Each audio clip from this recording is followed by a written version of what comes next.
I always pictured my wedding morning differently. In my head, it was supposed to start with the sound of my mom calling out instructions in the kitchen, my dad grumbling about traffic, and my younger sister Elena trying to calm everyone down with a sarcastic joke. Instead, the first thing I noticed that morning was silence. Not the comfortable kind, but the kind that makes you instantly realize something's wrong. I got out of bed early, like every military morning I'd ever lived through. Years of being an MP had conditioned me to wake up before dawn. The house in Charleston felt unusually still. The curtains let in a thin slice of sunlight, but the place was dead quiet. No footsteps. No voices. Not even the faint sound of the coffee machine that my dad insisted on using at 5 a.m. sharp. At first, I thought maybe they'd already headed out to the church to get things started. It would have been weird, but at least it would have made sense. I slipped into a robe, walked barefoot through the hallway, and listened carefully. Nothing. The entire house felt staged, like someone had gone through and removed the life from it overnight. The kitchen was spotless. Too spotless for a wedding morning. No dishes in the sink, no coffee mugs half-filled, no half-eaten toast left behind by my mom. Everything was wiped down, the counters shining. On the island, there was only one thing waiting for me, a white envelope with my name written on it in Elena's handwriting. I knew her handwriting too well. Back in high school, she used it to sign notes pretending to be me, and in my early years in the military, she used it to forge my name on credit applications. The looping M in my name was unmistakable. Seeing it on my wedding day made my stomach tighten. I picked it up and opened it slowly, half hoping it was something sentimental, maybe an apology for all the years of competition and drama. Instead, it was just one short line, written with deliberate cruelty. "Let's see how you face the guests when we won't be appearing at your wedding." I froze. That was it. No, love you. No, good luck. No, we'll see you after. Just a threat disguised as a note. My hands were steady, thanks to training, I guess, but my chest felt like someone had dropped a weight on it. I checked the rest of the kitchen, then the living room. Empty. Their suitcases were gone. I opened the front door and looked out at the driveway. Their car was missing too. At that moment, I realized what they had done. Elena had convinced my parents to leave, and they hadn't just left town, they had left the country. A Paris trip. On my wedding day, I sat down at the kitchen table, staring at the note. It wasn't a prank. Elena never did pranks. She did damage. She'd been jealous of me since the day I enlisted. I was the one who followed rules, got promoted, built a career in the military. She was the one who couldn't hold down a steady job and leaned on our parents for everything. Over the years, she made it her mission to pull me down, and they let her. But this, leaving me on the most important day of my life, that was new, that was calculated. I thought back to when I was investigated years ago for a fraudulent loan taken out in my name. It nearly wrecked my military career before it even got started. It took months to clear my record. And guess who it traced back to? Elena. My parents said she was just young and reckless. Like that made it okay. I should have known then that they'd always choose her side. Now, here I was, sitting in my wedding robe, staring at a note that proved she hadn't changed at all. The only difference was that this time she had dragged our parents into it. I stood up and went upstairs to my room. My uniform hung on the door, pressed and ready. Right beside it was the wedding dress Caleb's mom had helped me pick. I ran my hand along the fabric, reminding myself that I had a choice. I could let Elena win, or I could do what the army had taught me. Adapt, overcome, move forward. I walked back to the kitchen, poured myself a glass of water, and sat down again. The silence of the house was no longer just quiet. It was heavy. I tried to picture what Paris must have looked like that morning, Elena leading my parents through an airport terminal, smug that she had orchestrated her final victory. She probably thought I'd cancel everything, hide in shame, and fall apart in front of Caleb's family and all the guests. I leaned back in the chair and shook my head. "Not happening," I muttered. The thing about growing up in a house where you're always competing for scraps of approval is that eventually you stop needing it. My parents made their choice, Elena made hers, and now I had to make mine. The clock on the wall ticked past 7. The florist would be arriving soon, followed by the caterers. Guests would start showing up by noon. My phone buzzed with messages from friends checking in. None of them were from my parents.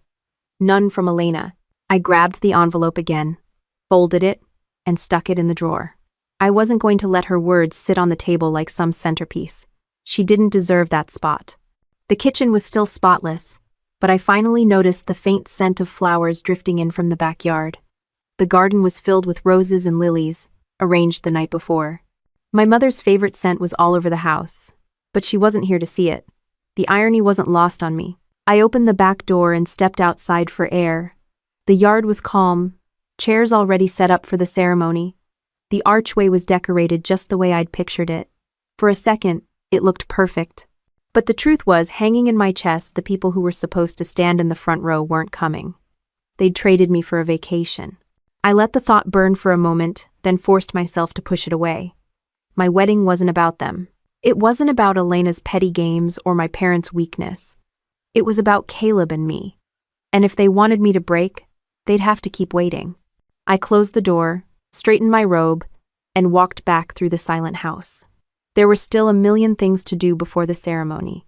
Guests to greet, vows to prepare, a future to step into. And none of that was going to stop, because 3 people decided to get on a plane. I tightened the robe around my waist and walked upstairs, the silence pressing harder with every step. In my room, the sight of my uniform hanging beside the wedding dress set off a rush of memories I had tried to bury. The first came from my early 20s, just after basic training. I had barely settled into my first assignment when I got pulled into an office with 2 stern-looking investigators. They showed me a loan application with my name on it, my social security number, even my signature. I stared at the paper in disbelief. It was a car loan I never applied for. The payments were overdue, and the lender wanted answers. For weeks I lived under suspicion, afraid my military career would end before it even began. When the truth came out, it was Elena. She had copied my signature, opened the account, and disappeared the moment payments were due. I remembered confronting her, my voice shaking with anger, while she smirked and said, "Relax, you've got good credit, they'll forgive you. You've always been the golden child." My parents didn't ground her. They didn't make her pay it back. They told me not to be dramatic, that I should understand she was young and reckless. That phrase, young and reckless, followed me like a curse. Every mistake she made, no matter how big, got swept under that label. Meanwhile, if I so much as raised my voice, I was the problem. I was the rigid one, the soldier who didn't know how to loosen up. The robe brushed against my legs as I sat on the edge of the bed, the past still biting as sharply as the morning's betrayal. Another memory pushed forward college applications.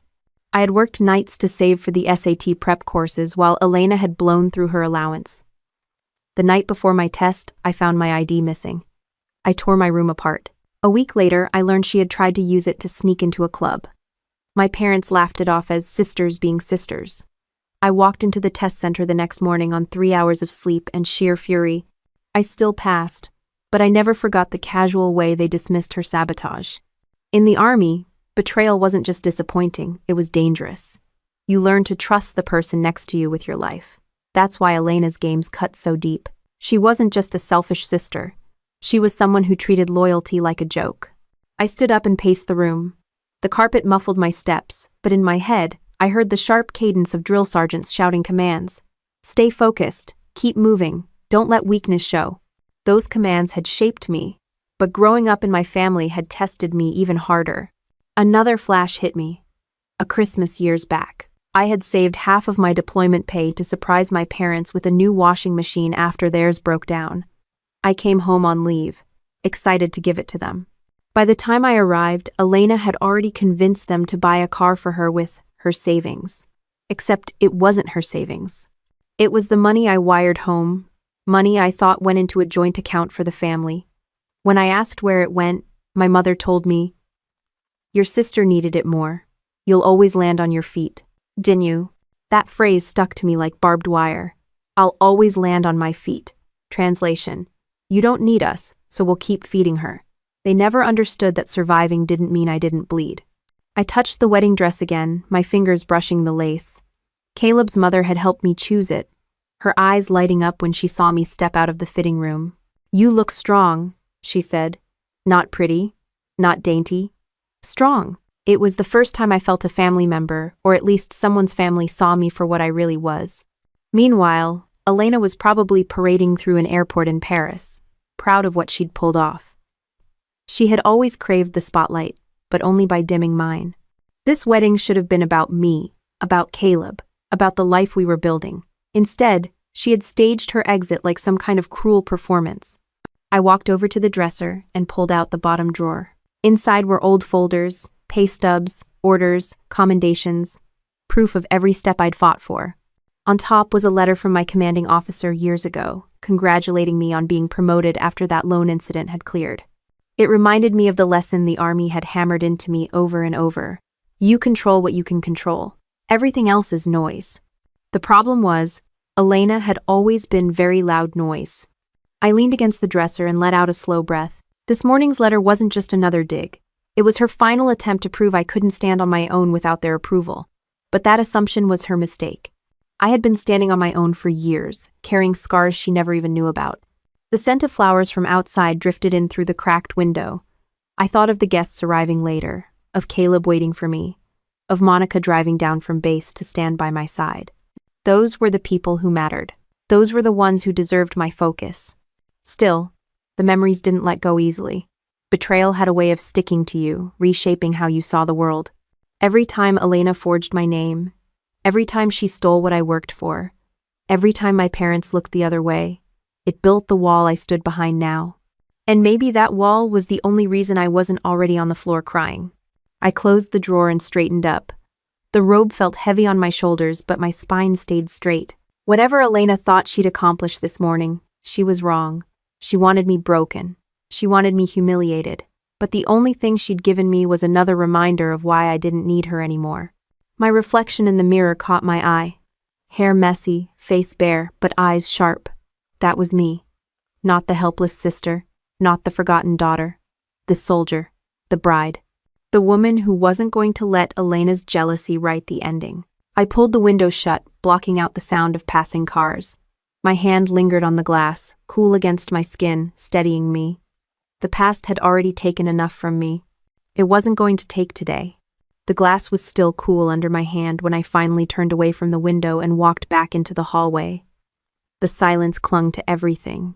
Not the kind you get when people are still asleep, but the kind that says the house is empty and will stay that way. I moved through each room, one by one, almost to prove it to myself.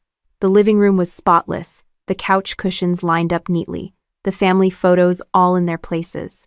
I stopped at one frame on the mantel, me in uniform, fresh out of training, smiling too big for the camera. My parents had been so proud that day, or at least they acted like it. I remembered my dad shaking hands with the recruiter like it was his accomplishment, but standing there now, looking at that picture in a house they had just abandoned, it felt like a lie carved into glass. The dining room table was bare. No half-empty coffee cups, no plates waiting to be cleared. Even the salt and pepper shakers were lined up perfectly. I touched the chair where my dad always sat, pulled it out a little, then pushed it back in. It didn't feel like home anymore. It felt like a showroom, a space people visited but didn't actually live in. Upstairs was the same. My parents' room was tidy, the bedspread pulled tight, their suitcases gone. Elena's room looked like it always did, like she hadn't lived there in years. Closet empty, dresser drawers bare. She never left much behind, never gave the house anything of herself to hold on to. That morning it struck me that maybe she'd never really belonged here at all. She just came and went, leaving messes for others to clean up. I ended back in the kitchen, the envelope still hidden in the drawer, and leaned against the counter. The stillness pressed in until I couldn't stand it anymore. I pushed myself away and opened the back door. The garden was quiet, but alive in a way the house wasn't. Rows of white roses lined the path, the archway set up for the ceremony already decorated with lilies and ivy. The chairs were arranged neatly, waiting for guests. Sunlight filtered through the trees, bouncing off the white ribbons tied around the seats. It should have been beautiful, but all I felt was the hollow space where my family should have been. I stepped down into the grass, my bare feet sinking into the cool earth. The scent of roses and lilies hit me stronger outside, sweet but sharp. I thought of my mom's favorite perfume, the one she wore to every graduation, every event where she wanted to look like the perfect parent. Today she wasn't here to wear it. She wasn't here to fuss over my hair or cry when she saw me in the dress. She was walking the streets of Paris instead, probably sipping coffee with Elena, proud of herself for choosing vacation over her daughter. My jaw tightened. I bent down and fixed one of the ribbons that had come loose on a chair. If nothing else, the garden would look perfect. If they wanted me broken, they'd have to settle for disappointed. Back inside, the quiet hit me again. I walked to the stairway and sat down halfway, the same spot I'd sat 1,000 times growing up after fights, after long shifts at work, after coming home on leave to find out I'd been replaced by whatever crisis Elena had created. The wood was smooth under my hand, polished over the years. Sitting there, I felt like two people at once. The little girl waiting for her parents to notice her, and the soldier who had long since stopped expecting anything from them. The robe slipped off one shoulder, and I pulled it back into place. My throat was dry. I thought about grabbing a drink, but I didn't want to move. For the first time all morning, tears stung the corners of my eyes. I blinked hard, refusing to let them fall. Crying wasn't going to fix anything. I thought about the army again, about the times I'd been pushed past exhaustion, forced to keep moving because stopping wasn't an option. That was what this felt like. Another test, another obstacle. The difference was that in training, your unit had your back. Here, in this empty house, the people who should have been my unit were boarding planes. I forced myself to stand. My legs felt heavy, but I stood anyway. If the army taught me one thing, it was that you don't get to choose when life throws you a curve, you just get to choose how you respond. And I wasn't going to respond by collapsing on the stairs. In the living room, I noticed the family Bible on the shelf. It had been passed down through generations, names and dates written in careful script. Mine was there, neat and small, wedged between birthdays and baptisms. I ran my finger over it, then shut the cover. Names on a page didn't make a family. Actions did. The clock ticked louder than it should have, reminding me that time was moving whether I was ready or not. Guests would be arriving soon. Caleb's parents would be pulling up the driveway, expecting to meet mine. And when they asked where my family was, I'd have to tell them the truth that they had chosen Paris over me. I looked at my reflection in the glass door, hair messy, eyes tired, but posture straight. I wasn't going to hide. I wasn't going to let Elena's plan play out the way she wanted. The silence of the house was still there, but I stopped listening to it. I turned away from the door, straightened my robe, and started walking again, each step steadier than the last. The sound of tires crunching on gravel outside pulled me away from the glass door. I glanced out the window, half expecting it to be a delivery or some early vendor. Instead, a familiar silver SUV pulled into the driveway, the same one I'd seen 100 times parked outside the barracks. Monica Hayes stepped out, sunglasses pushed up into her hair, a garment bag draped over one arm. She spotted me through the window and waved. Not the polite kind of wave, but the kind that said she already knew something was wrong. I opened the door before she could knock. "You look like you're about to bite someone's head off," she said, brushing past me into the house. "Where are they?" Her voice echoed in the empty hallway. She stopped, turned, and saw the silence for herself. No voices, no footsteps, no parents running around like every other wedding morning. "They're gone," I said flatly. Monica dropped the garment bag on the couch and stared at me. "Gone where?" "Paris." The word tasted bitter coming out. She blinked, waiting for me to crack a smile, to tell her it was a joke. When I didn't, she shook her head. "You're kidding me." I pulled the note out of the drawer and handed it to her. She read it once, twice, then let out a low whistle. "Your sister actually wrote this?"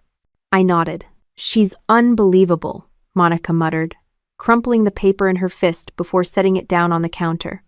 "No, actually, she's predictable. Same Elena, just bigger stage." I leaned against the counter, arms crossed. She wanted me humiliated. She wanted me to cancel everything. Well, screw that. Monica pulled off her sunglasses and tossed them on the table. "You're not canceling anything. You're going to walk down that aisle and look better than anyone in Paris could ever imagine. I know to peck." Her tone was sharp, the same one she'd used years ago when she was my squad leader on deployment. Back then, it was her voice that kept me moving when the heat and exhaustion had me ready to drop. Hearing it again now steadied me. I let out a long breath. It feels pathetic to admit this, but I thought maybe, just maybe, they'd show up for me today. Monica shook her head. You've carried that hope too long. You knew deep down it wasn't going to happen. They've made their choice over and over again. Today just made it crystal clear. She walked over to the window, looked out at the garden, then turned back to me. You're a soldier. You don't quit because someone else decides to flake. This is your mission today, and you finish missions. That's what you do. Her words hit like an order, but also like a reminder of who I was, outside of family drama. I wasn't just a daughter or a sister. I was someone who'd led patrols, investigated felonies on base, stood in front of commanding officers, and made my case. I had a spine because I built it, not because anyone gave it to me. I rubbed my temples. Caleb's parents are going to ask where mine are. What am I supposed to tell them? Monica smirked. Tell them the truth. They'll see it for what it is, a family that doesn't deserve you. And you know what? They'll probably respect you even more. I wanted to believe her. I wanted to think the Turners would shrug it off, but the thought of having to explain that my entire family had ditched me wasn't easy. Monica grabbed the garment bag and unzipped it, revealing her dress. Listen, I didn't drive all the way here to watch you sit around moping. We've got work to do. Hair, makeup, getting you in that dress. Guests are coming, cameras might be here because of Caleb, and you're not about to let Elena control the narrative. You hear me? I gave a small smile. You sound like you're prepping me for an inspection. Damn right, she said, and you're gonna pass. Her energy filled the room, breaking the heaviness that had weighed me down all morning. She busied herself with setting up, laying out makeup brushes she'd brought along, pulling bobby pins from her purse like she had been planning this for weeks. I sat down, letting her work. The brush tugged through my hair, the powder settled on my skin. For once, I let someone else take control. Monica hummed under her breath, an old country song she used to blast in the Humvee on patrol. It brought me back to dusty roads, and the strange calm that came from knowing exactly who had your back. You know, she said, pinning the last strand in place, this might be the best thing they could have done for you. I raised an eyebrow. Really? Yeah. Think about it. No fake smiles, no drama at the reception, no Elena trying to upstage you. It's just you, Caleb, and the people who actually give a damn. That's a win. I let her words sink in. She was right. As painful as their absence was, it also meant I wouldn't have to brace for the constant undercurrent of criticism and competition. Today could be about me without interruption. The thought loosened something in my chest. I looked in the mirror when she finished, hardly recognizing the reflection. Not because of the makeup, but because of the calm in my eyes. Monica put her hands on my shoulders. That's the face of someone who knows she's got nothing to prove anymore. The knot in my stomach eased a little. She was right again. My parents' absence didn't erase my worth. Elena's cruelty didn't define me. The people who mattered were here, or on their way. I stood, smoothing the robe, and caught sight of the wedding dress again. It no longer looked like a reminder of who wasn't here. It looked like the next step I was about to take, one that had nothing to do with Elena or Paris. Monica grabbed her purse and slung it over her shoulder. All right, soldier, time to get this mission rolling. I nodded, pulling the dress from its hanger and holding it against me, the fabric cool and solid in my hands. For the first time that morning, the silence of the house didn't feel like abandonment. It felt like space. Space I could finally fill with my own choices, my own future, and the people who were standing by me for the right reasons. I had barely set the dress back down when the doorbell rang. Monica glanced at me, then walked quickly to answer it.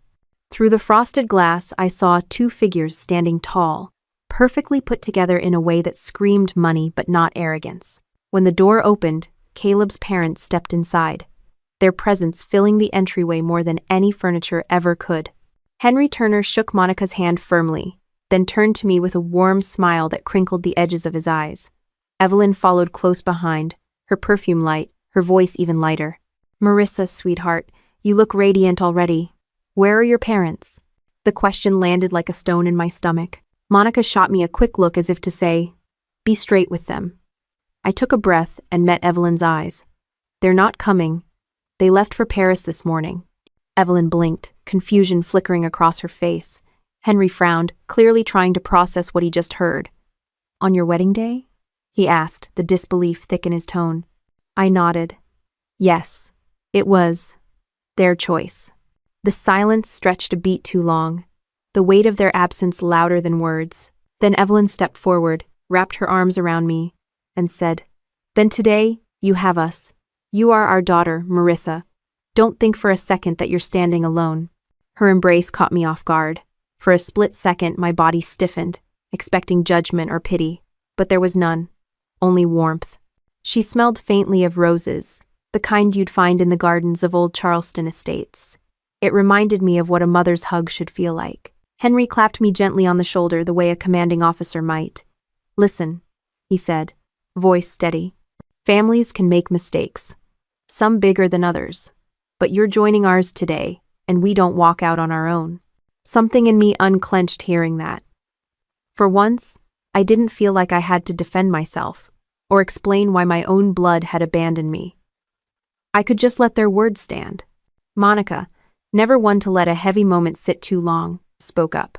"Well, now that we've got reinforcements, it's time to get this bride ready." She gestured toward the dress and started directing Evelyn as if she'd been assigned a mission. Evelyn laughed and joined in, adjusting the hem of the gown as I stepped into it, careful not to wrinkle the fabric. The dress slid into place, and for a moment I saw myself in the mirror surrounded by people who wanted me there. Not by obligation, not by guilt, but by choice. Henry stood back, hands in his pockets, watching with quiet pride. "Caleb's a lucky man," he said almost to himself. Then louder, "And you, Marissa, you carry yourself like someone who's been through worse than this and still came out stronger. That's exactly the kind of woman we hoped would join our family." It hit me harder than I expected.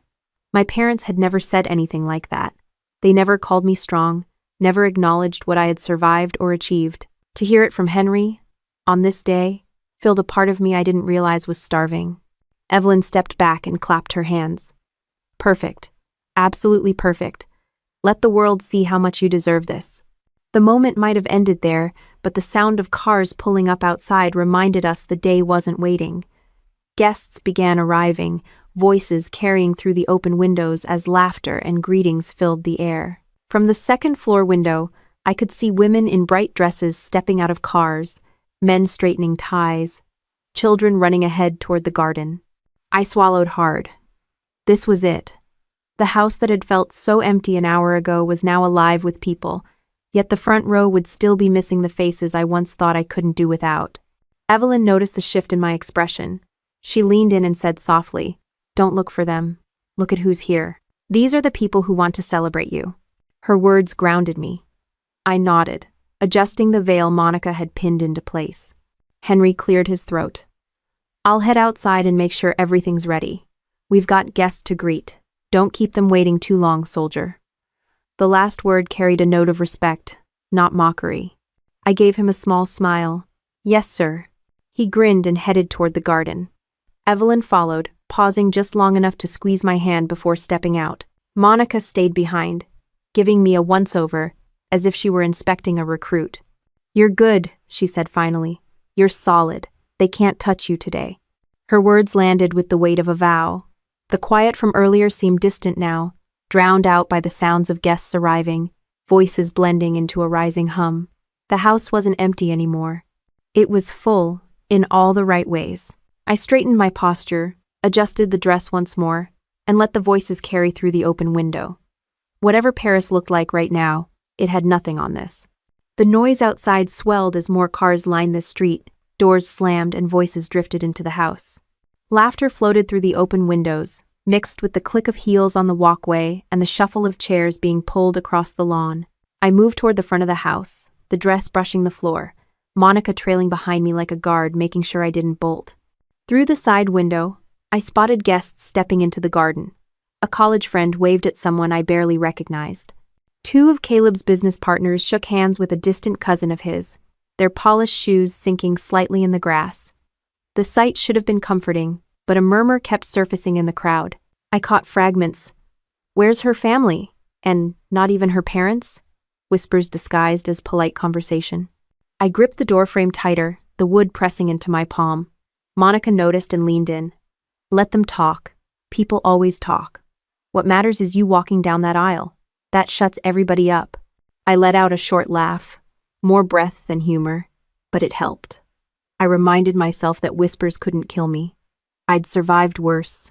Evelyn appeared in the hallway, graceful even with her heels sinking slightly on the old wooden floors. She placed her hand gently on my arm. Don't pay attention to anyone out there. They came to celebrate you, not judge you. If they have questions, let them wonder. You don't owe anyone explanations. Her calm tone contrasted the buzz of chatter outside.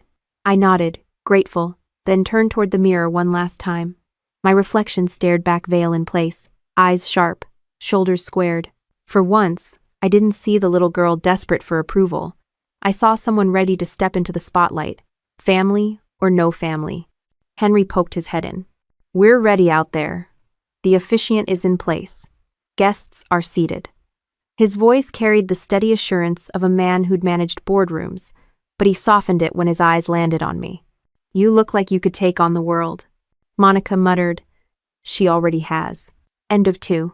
The music started faintly, the kind that makes a crowd quiet down in expectation. I inhaled, the veil shifting slightly with my breath. Monica straightened the back of my dress, Evelyn adjusted the edge of my veil, and Henry stepped aside to let us pass.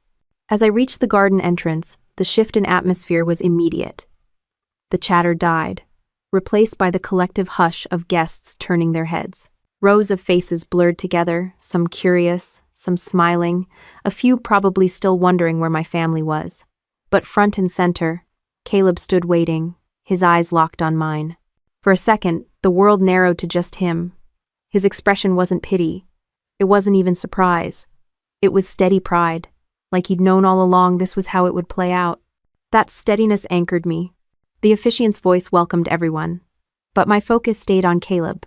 I took my first step onto the aisle, Monica at my side like an honorary maid of honor. The grass crunched lightly under my shoes, the faint scent of roses rising with every move forward. The crowd shifted, phones lifted for photos, murmurs quieted. I felt the weight of eyes on me, but instead of shrinking, I lifted my chin higher. Every step was deliberate, not rushed. Halfway down the aisle, a child's voice piped up. Where's her mom? The question carried more loudly than the whispers had. A ripple of awkward laughter followed. My chest tightened, but I kept walking. Monica shot a glare into the crowd that could have silenced a drill sergeant. By the time I reached the front, Caleb extended his hand. His palm was warm, steady. I slid mine into his and felt the tightness ease. He gave me the slightest nod, one that said, "You made it. You're here." The officiant began the opening words, but the noise of my own thoughts nearly drowned him out. Standing there, I realized that this moment wasn't ruined. Elena hadn't won. My parents hadn't stolen anything. I was here, in front of everyone who mattered, marrying the man I loved, with people around me who chose to stand with me. That was more family than blood had ever given me. Evelyn sat in the front row, her eyes misty, her smile unwavering. Henry rested a hand on her shoulder, his posture protective. Monica stood just off to the side, arms crossed, scanning the crowd like she was ready to eject anyone who so much as whispered again. The officiant's words pulled me back. Marriage is not about perfection.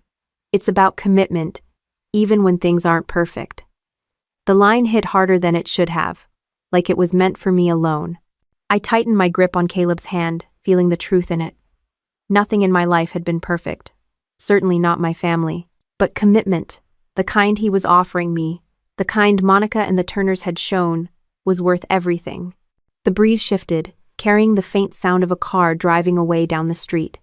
For a moment, I thought about my parents in Paris, sipping wine, Elena smirking. They probably pictured me crumbling, ceremony canceled, guests sent home in confusion. The reality was the opposite. I was standing taller than I ever had. Caleb leaned slightly toward me, just enough that only I could hear. "You're incredible." It wasn't dramatic, wasn't staged. It was simple, but it carried more weight than anything my family had ever said. My throat tightened, but I kept my expression calm.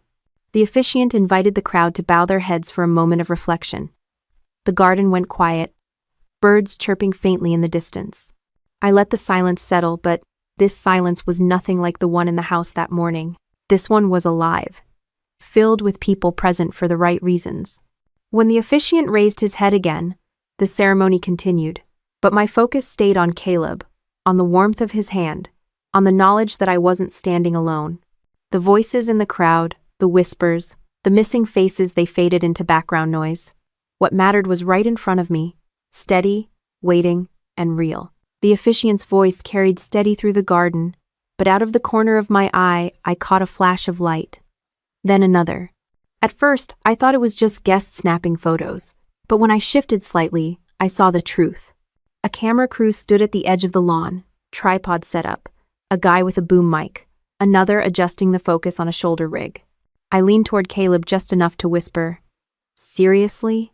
You invited the press?" He gave me a small, almost guilty smile. "Local station. They asked to cover it. They like stories about business leaders getting married." His grip on my hand tightened a little.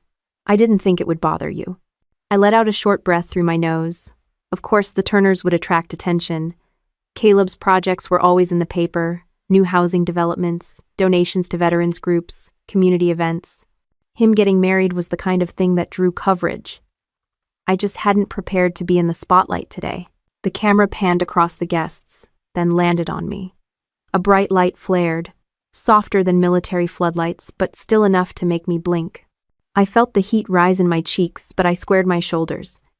If Elena had been counting on me to look small and abandoned, then maybe this was the best payback. She'd be watching from some hotel room eventually, and she'd see me not just standing, but shining. The officiant kept going, unbothered by the cameras. Behind him, the garden looked like something out of a magazine spread. Flowers arranged just so, ribbons fluttering in the breeze, every chair filled. Evelyn had done her work well. Monica stood stiff near the back, arms folded. She caught my eye and gave a quick nod, like a silent command to hold my ground. I straightened my spine and fixed my gaze on Caleb. The cameras could take what they wanted.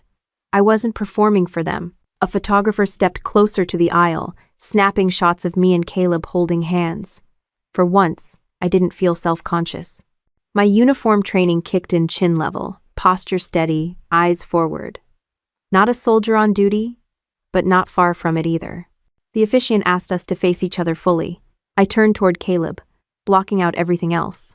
His eyes crinkled slightly at the corners, not from nerves, but from warmth. He wasn't worried about the cameras. He was focused on me. A murmur rippled through the guests when another cameraman moved closer, practically in the front row. I heard someone whisper, "It's going to be on the evening news." A part of me tensed, but then I thought about the letter Elena had left that morning. The cruel line about how I'd face the guests without them. If she ever saw this footage, she'd realize I didn't just face them, I owned the moment. The officiant's voice rose slightly as he spoke about commitment, about unity. The cameras circled, capturing every word. I kept my breathing even, counting in my head the way I had during long stakeouts on base.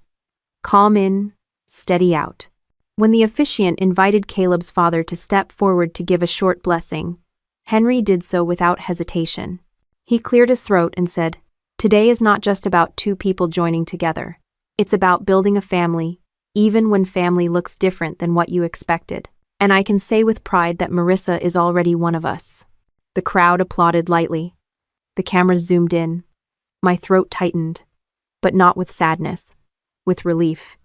For the first time that day, I felt like I wasn't filling in for something missing. I was simply being welcomed. Evelyn dabbed at her eyes with a tissue, her smile steady. The cameraman caught it, and I didn't even care. Let them film it. Let everyone see. The officiant guided us back to the vows, the moment everyone waited for. My heart raced, not from nerves about Caleb, but from the awareness that everything happening was now permanent on tape. Every glance, every word, every flicker of expression, it would all live beyond this day. And maybe that was exactly the justice I needed. Elena's words were scrawled on paper and hidden in a drawer. Mine were about to be spoken into a microphone and broadcast to anyone with a television. The breeze shifted again, rustling the flowers on the archway, carrying faint laughter from the kids running near the back rows. The cameras followed even that. Nothing would be left out. I took another breath, squared my shoulders, and focused on Caleb's face. He smiled at me, calm, ready, the kind of steady presence that made the rest of it fade. The cameras could roll as long as they wanted. They'd capture a woman who wasn't broken, wasn't ashamed, and wasn't hiding. The officiant looked between us, his voice clear. Now Caleb and Marissa will share their vows. The garden hushed, the cameras adjusted, and the moment stretched wide open. The hush that followed the officiant's words felt heavier than silence. Guests leaned forward, waiting. Cameras pointed directly at us, their red lights blinking. I tightened my grip on Caleb's hand, not because I was nervous about marrying him, but because I knew every word I spoke would echo beyond this garden. Caleb went first. His voice was steady, deeper than usual, carrying enough that everyone in the back row could hear. "Marissa," he began, his eyes locked on mine. "I knew from the first time I met you that you weren't someone who bent under pressure. You stood taller than anyone in the room, and it made me want to stand taller too. You don't just live with strength, you inspire it. Today, I promise to stand with you, not in front of you, not behind you, but beside you, for every day we have." It wasn't flowery or scripted. It was him, plain and direct, and that made it hit harder. A murmur of approval rippled through the crowd. Evelyn sniffled softly in the front row. Henry nodded with the firm satisfaction of a man who already knew his son had chosen well. Then it was my turn. I could feel every camera on me, every guest waiting, the officiant's patient gaze. I swallowed, tightened my posture, and let the words come without overthinking. "Caleb," I said, my voice clear. "I've spent my whole life being told to be tougher, stronger, stricter, because someone always thought I wasn't enough. But you never once asked me to prove anything. You just saw me, exactly as I am. I promise you the same. I will see you, respect you, and fight with you, not against you. No one gets to walk away from this, because this is our family, and we don't leave family behind." The last line wasn't planned, but it came out sharp, ringing truer than anything else I'd said. My chest burned, not from embarrassment, but from the release of something I'd carried too long. Applause broke out, louder than the officiant expected. He smiled, gave a small nod, then continued the ceremony. The rings were brought forward by one of Caleb's younger cousins, a boy so nervous his hands shook as he placed them on the small pillow. Caleb slid mine on first, his fingers brushing mine just long enough to ground me again. Then I slid his into place, the metal cool against my skin. "By the power vested in me," the officiant announced, "I now pronounce you husband and wife. You may kiss." Caleb didn't hesitate. He pulled me in, kissed me firmly, and the crowd erupted into applause. The cameras zoomed closer, capturing every detail. For once, I didn't mind the lens. Let Elena see it. Let my parents see it. They could sip coffee in Paris all they wanted, but the world had just witnessed something they couldn't erase. As the guests stood and clapped, I glanced briefly at Evelyn. She was dabbing her eyes again, but smiling wide. Henry clapped Caleb on the back, then looked at me with the kind of fatherly pride I hadn't realized I craved. Monica gave me a subtle thumbs up from the side, her expression as tough as ever but softened at the edges. The officiant stepped back, gesturing toward the aisle. Caleb took my hand, and together we turned to face the crowd. The sight was overwhelming, rows of people cheering, standing, reaching for photos. The archway behind us framed the moment, flowers shifting slightly in the breeze. Walking back down the aisle, the sound of applause and cheers surrounded us. Some guests leaned in to whisper congratulations. Others reached out to touch my arm as I passed. I kept my eyes forward, but inside, the weight that had pressed on me all morning finally lifted. The cameras followed us out, recording every step. I caught sight of one reporter speaking into a microphone, her voice carrying faintly, "A beautiful ceremony here in Charleston, with local businessman Caleb Turner and decorated military police officer Marissa Kane tying the knot." The words hit me harder than I expected. Decorated military police officer. Not abandoned daughter, not forgotten sister. That was who I was to the world now. Caleb squeezed my hand as we reached the garden gate. He leaned close, whispering, "You did amazing." I smiled back at him, my voice low but steady. "So did you." Behind us, guests were already making their way toward the reception area, the hum of conversation rising again. The camera crews shifted, capturing shots of the tables, the flowers, the laughter spilling across the lawn. The story was out now. Whatever Paris looked like at that exact moment, it couldn't compete with this. The officiant gathered his books. Evelyn began greeting guests. Henry moved toward the reporters, clearly comfortable speaking to them. Monica sidled up next to me, her grin lopsided. Well, soldier, mission accomplished. You didn't just survive, you owned it. I let out a breath, the first easy one of the entire morning. She was right. The hardest part was done. The vows were spoken, the cameras had captured them, and no amount of Paris luxury could overwrite the truth of what had just unfolded here. Caleb's arm slid comfortably around my waist as we moved toward the reception tables. The garden was filled with clinking glasses, bursts of laughter, and flashes of cameras.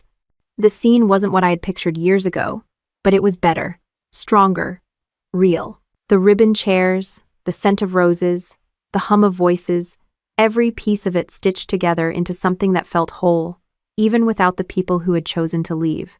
And as the sun dipped slightly behind the trees, painting the lawn in warm light, I knew that what had started in silence that morning had turned into something louder, stronger, and far more lasting than anything my sister or my parents could take away. While the reception in Charleston carried on with the clinking of glasses and the shuffle of guests finding their seats, an entirely different scene unfolded thousands of miles away. In a sleek hotel lounge in Paris, my sister sat with our parents, wine glasses in hand, the Eiffel Tower glowing faintly in the distance through the tall windows. Elena had dressed for the occasion, her heels kicked off under the table, her hair styled as if she were attending her own gala. My mother wore a new silk scarf she'd bragged about buying earlier in the day, and my father leaned back in the chair with that smug, satisfied look he always carried after making what he thought was a bold decision. Elena scrolled lazily through the television channels until she stopped short. "Wait, go back," she ordered, leaning forward. My father frowned, picked up the remote, and flipped back one channel. There it was, the local Charleston news segment. The reporter's voice was crisp, cheerful. This afternoon, Caleb Turner, prominent businessman and philanthropist, married decorated military police officer Marissa Kane in a beautiful garden ceremony right here in Charleston. The footage cut to me walking down the aisle, veil catching the sunlight. Caleb standing proudly at the altar. The camera zoomed close enough to catch the steady look in my eyes. Elena froze, wine glass halfway to her lips. "You've got to be kidding me," she hissed. My mother's scarf slipped from her shoulders as she leaned closer to the television. "Is that live? Is this happening now?" My father sat up straighter, his face paling as the reporter continued. The event drew both local attention and coverage from several stations, highlighting not only the Turner family's role in the community but also Marissa's military service record. The screen shifted to Caleb's parents giving short interviews, Evelyn praising me as a woman of remarkable strength, and Henry calling me the best match our family could ask for.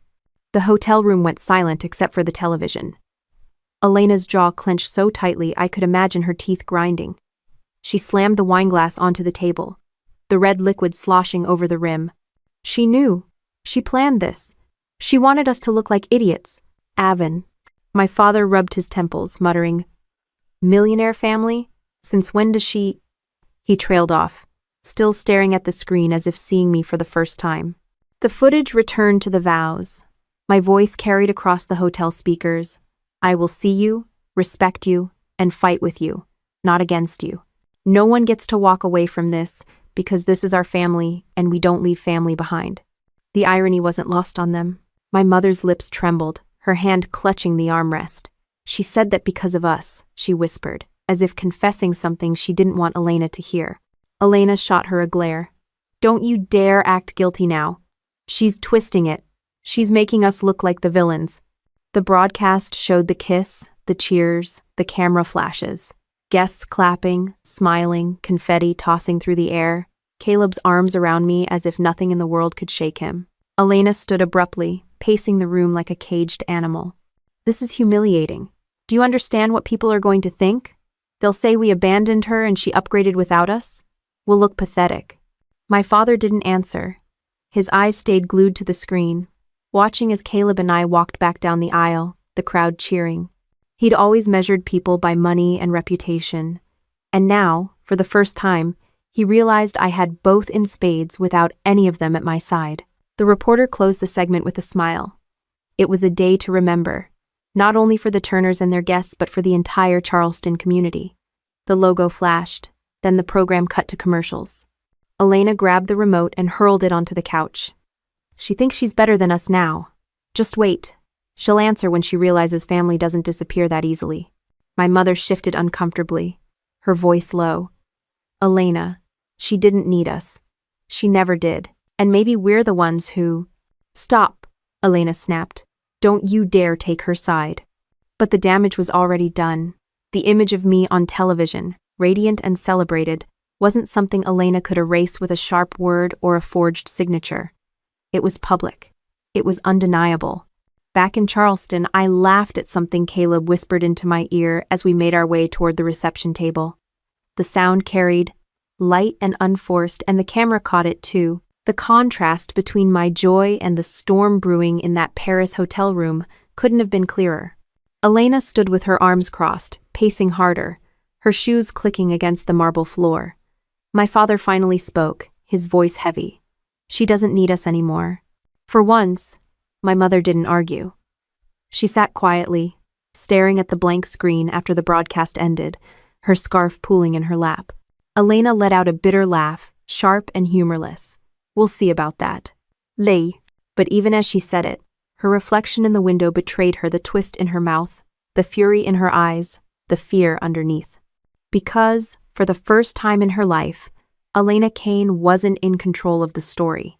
The music at the reception was light, the kind that let people talk over it without raising their voices. Glasses clinked as servers moved through the crowd, trays of champagne catching the sunlight. I sat beside Caleb at the long table near the garden arch, smiling when guests leaned over to congratulate us.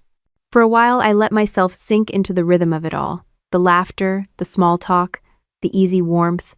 But when I finally picked up my phone from where it sat face down on the dresser inside the house, the screen nearly blinded me with notifications.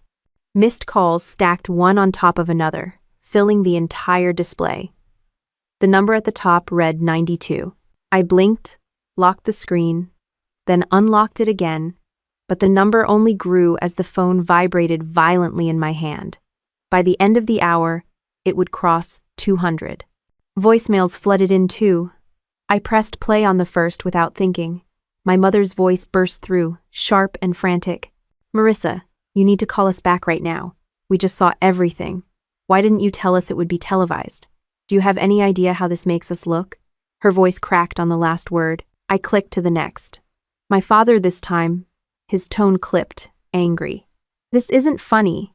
We left because we thought you'd understand. You can't just throw away your family like this. Another voicemail, then another. Some angry, some pleading, some confused. Each one layered over the last until it was nothing but noise. Finally, I heard Elena's voice. Congratulations, I guess. You really think marrying into money makes you better than the rest of us? Answer the phone, Marissa. We're still your family whether you like it or not.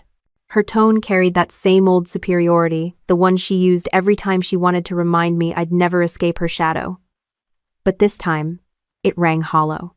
I scrolled through the messages again, my thumb trembling, though not from fear.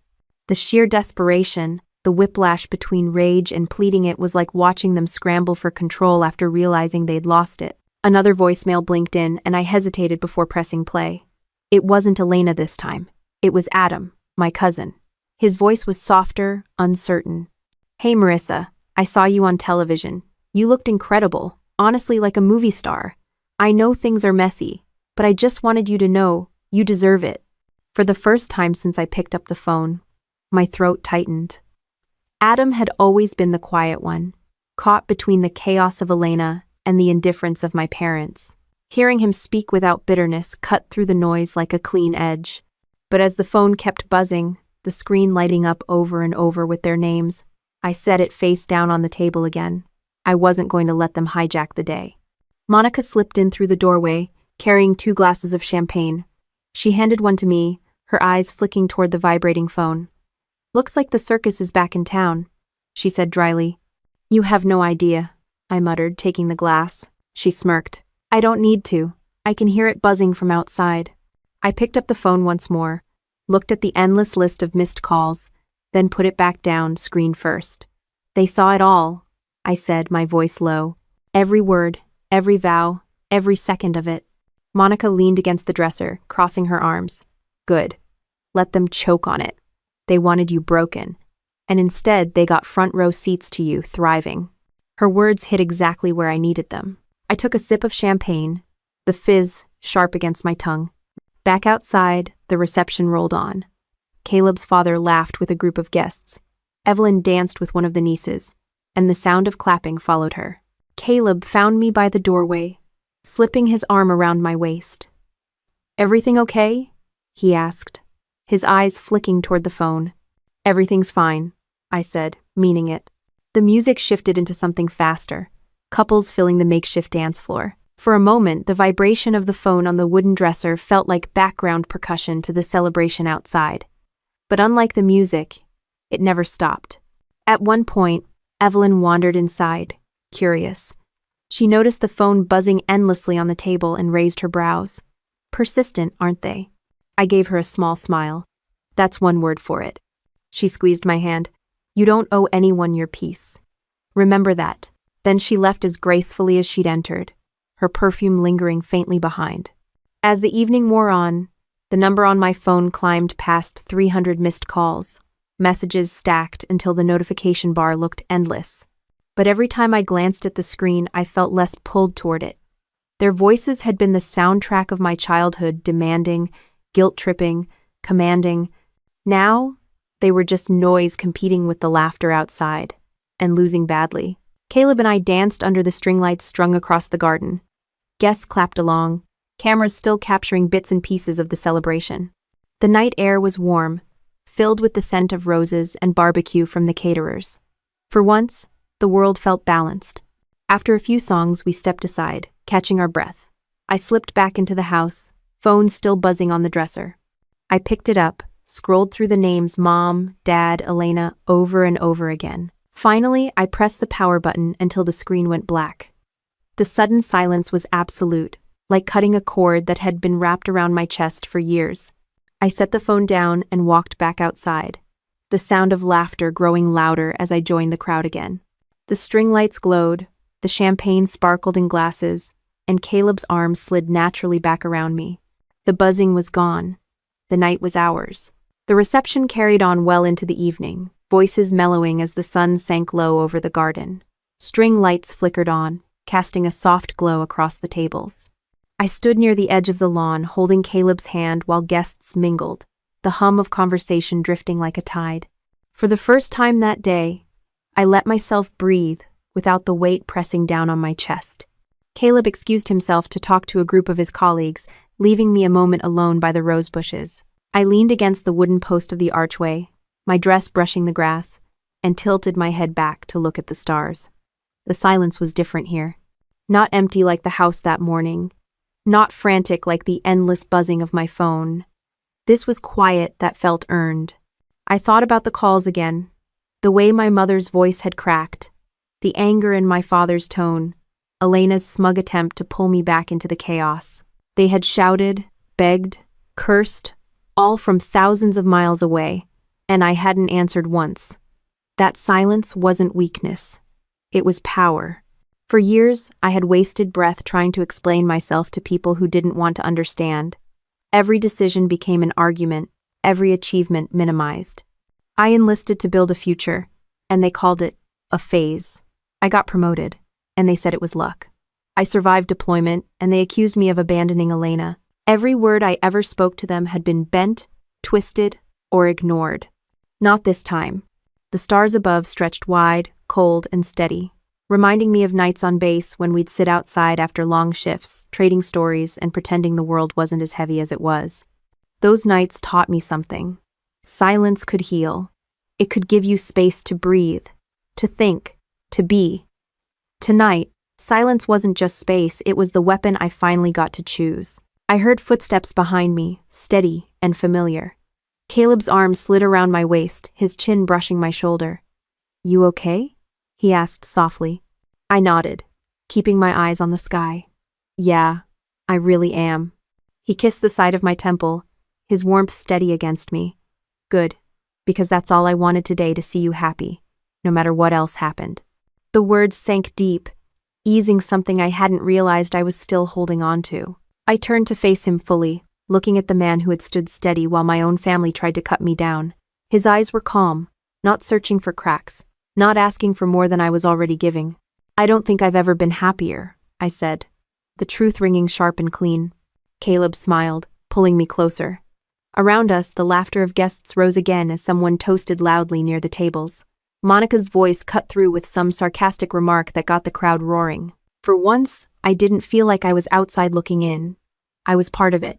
The silence between me and my phone was louder than the noise of the party. Every second I didn't pick it up, every moment I didn't explain myself, felt like reclaiming ground I should have owned years ago. That was the revenge Elena would never see coming, not anger, not confrontation, but being completely irrelevant to the life I was building. Caleb must have seen something in my expression because he tightened his arm around me. "You don't owe them anything," he said quietly as if reading my thoughts. "I know," I answered, and this time I meant it. The night moved on, more dancing, more laughter. I joined in, letting Monica pull me onto the floor for one ridiculous song that had us both laughing until we cried. Guests clapped along, the cameras catching flashes of it all, though I hardly noticed anymore. The story wasn't theirs to tell, it was mine. When the last song played and the crowd began to thin, I walked Caleb back toward the house, my dress trailing behind me, my shoes dangling from one hand. The night air was cool, brushing against my skin in a way that reminded me I was still alive, still moving forward. Inside, the phone sat on the dresser where I'd left it, dark and silent now that I'd powered it off. For years, that phone had been leash calls from my parents dictating what I owed them, Elena's messages dripping with manipulation. Tonight, it was nothing more than a black screen. I didn't need to smash it or throw it away. Leaving it untouched was punishment enough. Caleb placed his jacket over my shoulders, guiding me back outside. The last of the guests waved their goodbyes, headlights disappearing down the road one by one. Monica hugged me tightly, her voice firm in my ear. "Proud of you, soldier. You did this your way. Couldn't have done it without you," I replied honestly. She pulled back, giving me that look she always had before a mission ended, equal parts pride and warning. "Don't let anyone take this from you. Not ever." I promised her I wouldn't. Later, when it was just me and Caleb standing in the quiet garden under the stars, he rested his forehead against mine. The world felt still, as if waiting for me to decide how to define it from now on. I didn't need dramatic speeches or confrontations. The silence was enough. It carried all the weight of what I'd chosen to live, to love, to build something separate from the family that tried so hard to drag me down. And as Caleb pulled me close, his arms anchoring me in the cool night, I whispered the words I'd been holding on to all day, simple and unshakable. "I'm fine." And for the first time, I didn't just say it. I believed it. 3 years passed faster than I would have believed. Some days felt like a blur of training schedules and long commutes, while others stretched endlessly with paperwork and late-night phone calls. But looking back, the timeline is clear. 3 years since the wedding, 3 years since I turned my phone face down and never picked it back up for them. Caleb and I settled into life just outside Chicago, near Lake Michigan. Our house overlooked the water, the waves breaking against the shore in a rhythm that reminded me of cadence calls during marches. The mornings started with sunlight spilling into wide windows, coffee brewing in the kitchen, and Caleb reading the paper out loud just to make me roll my eyes at his commentary. It was steady, it was warm, and for the first time in my life, it was mine. In those 3 years, my career pushed forward too. I was promoted to first sergeant, a milestone that carried more weight than any family approval ever could. I trained younger MPs, drilled discipline into new recruits, and found myself giving speeches at base events about leadership and resilience. Standing on those stages, I sometimes caught myself thinking back to Elena's smug smirk, to my parents' indifference. They had bet against me every step of the way. But here I was, not just surviving, but being held up as an example. Monica was still by my side, though in a different way. After years of service, she transitioned into civilian life, and together we started something new. A training center for female veterans adjusting back into the world outside the uniform. We rented out an old brick building in Evanston, refurbished it with paint and sweat equity, and opened the doors as the Haven Training Center. The first few weeks were rocky. Only a handful of women showed up nervous, cautious, unsure if they even belonged, but soon word spread. The place became a second home for women who had felt adrift, women who needed someone to remind them that what they'd learned in the service didn't vanish once they took off the uniform. We taught self-defense, interview prep, physical training, and more than anything, confidence. The local paper ran a story about us in the second year. The headline read, "From Military to Mentorship, Kane and Hayes Build Haven for Women Veterans." The article included a photo of me and Monica standing in front of the building, arms crossed, grinning like we'd just pulled off a heist. Caleb framed the clipping and hung it in the hallway at home. Evelyn and Henry were our biggest supporters. They donated supplies, helped us connect with local businesses, and bragged about the center to anyone who would listen. Evelyn often said, "Every woman deserves the kind of strength Marissa carries." Hearing her say that never got old. It was the kind of validation I never thought I'd crave, but I did, and she gave it freely. One afternoon, a reporter from a larger Chicago paper came to interview me about the center. He asked what inspired me to start it. I could have said leadership training, or my love for service, but the truth was sharper.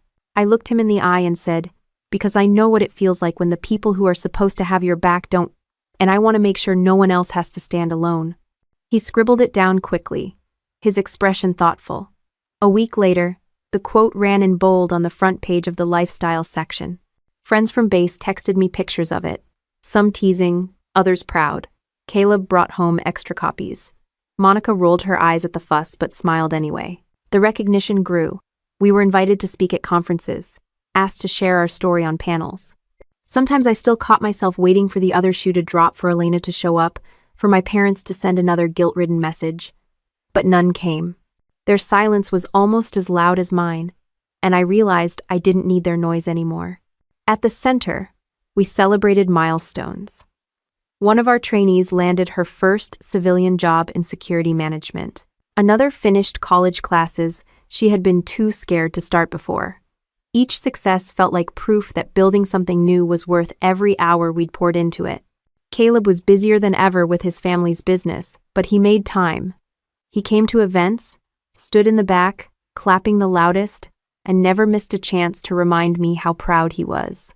At night after the long days, we'd sit by the water, wine glasses in hand, and laugh about how far we'd come. 3 years earlier, I'd walk down an aisle alone, carrying the absence of my family like a shadow. Now, I walked through the doors of our center each morning to the sound of women greeting me like I was one of theirs. That was the family I'd built, not by blood, but by choice. One evening, as we locked up the center, Monica turned to me with her familiar half-grin. "You realize this all started because your sister tried to ruin you, right?" I smirked, sliding the key into the lock. "Yeah, guess she underestimated me." Monica chuckled. Understatement of the decade. The streetlight flickered on overhead, casting a warm glow across the sidewalk. I pulled my jacket tighter against the cool Chicago wind and looked back at the center's sign one last time before heading home. The words, "Haven Training Center," stood bold against the brick, a reminder that even the worst betrayals can be the fuel for something better. By the time I got home, Caleb had dinner waiting. Evelyn had left a voicemail just to check in, and Henry had texted me a joke about one of Caleb's projects. It wasn't the family I started with, but it was the family I ended up with, and it was enough. As I stood on the porch looking out over the lake, the waves reflecting the last traces of sunset, I realized the silence from my old life no longer stung. It felt like distance. And distance was exactly what I wanted. The seasons turned quickly in Chicago, summers blazing hot along the lakefront and winters cold enough to freeze your eyelashes. Through all of it, life carried a steady rhythm. Caleb and I built our routines. Monica and I grew the Haven Training Center into something solid, and the silence from my family stretched on like a long, empty road. But silence doesn't always mean absence. They found ways to reach me, even if I never answered. Letters arrived, carefully addressed in my mother's looping script. Some were short, "We miss you, come home." Others longer, rambling apologies mixed with accusations. My father left voicemails that wavered between stern lectures and tired sighs. Elena, of course, was the loudest. Her messages came through email and social media, sharp and bitter. "You think you've won? You think money makes you untouchable?" she wrote once. Another time, it was softer. "I was jealous, okay? Can we just talk?" I never replied. At first, ignoring them felt like a daily battle. The urge to fire back, to defend myself, to demand accountability, it burned hot. But with time, the fire cooled. I realized I didn't need their acknowledgement.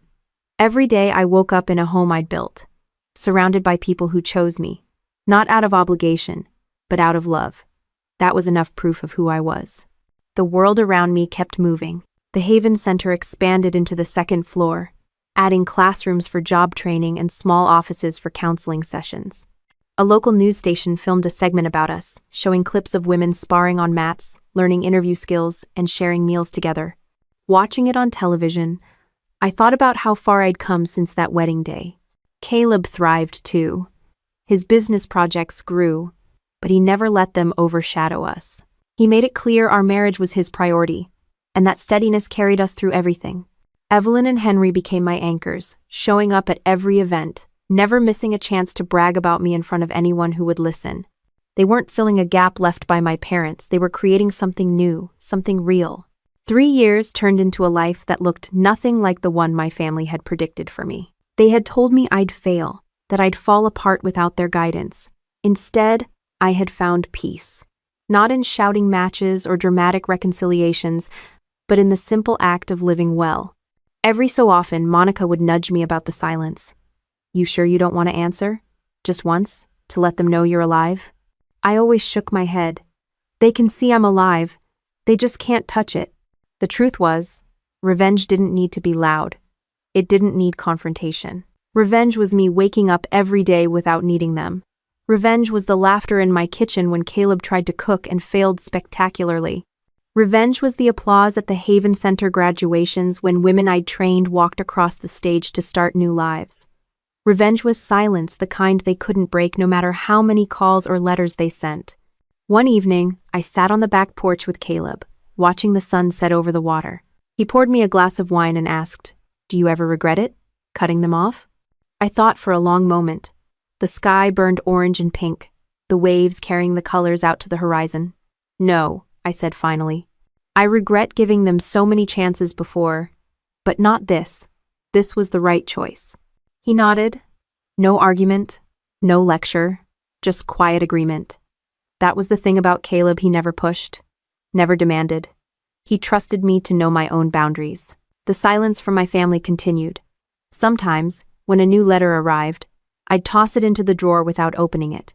Other times, I'd skim the words, shake my head, and drop it in the trash. They no longer had the power to twist my emotions into knots. They were voices from another life, one I had already walked away from.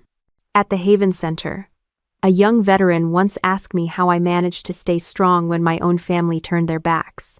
I smiled at her and said, "Strength isn't about who shows up for you. It's about what you build when they don't." She nodded slowly, the words sinking in. In her eyes, I saw the reflection of the woman I'd become. Not the abandoned daughter, not the betrayed sister, but the leader who had carved her own path. The quiet ending wasn't dramatic. There was no showdown, no explosive confrontation. It was dinners by the lake, long walks with Caleb, Monica's sarcastic jokes during training sessions, Evelyn's warm hugs, Henry's steady advice. It was women at the Haven Center finding their footing again. It was a life lived fully, without apology, without chasing the approval of people who had never wanted to give it. One night, as I locked the front door of the center, Monica stood beside me, hands in her jacket pockets. "You realize you won, right?" she said. I laughed softly. "Won what?" "The whole damn thing. The family drama, the jealousy, the sabotage. You didn't just survive it. You built something better out of it. That's winning." I didn't answer right away. Instead, I looked at the sign glowing above us, Haven Training Center, and thought about all the nights I had once sat alone, convinced I'd never escape Elena's shadow. Now, her shadow didn't even reach this far. "I guess I did," I said finally. The wind picked up off the lake, cool and sharp, but I pulled my jacket tighter and smiled. That was the ending I chose. Not noise, not battles, not replays of old wounds. Just quiet, just peace, just a life lived well enough that their absence no longer mattered. And that silence, unbroken and absolute, was the only revenge I ever needed.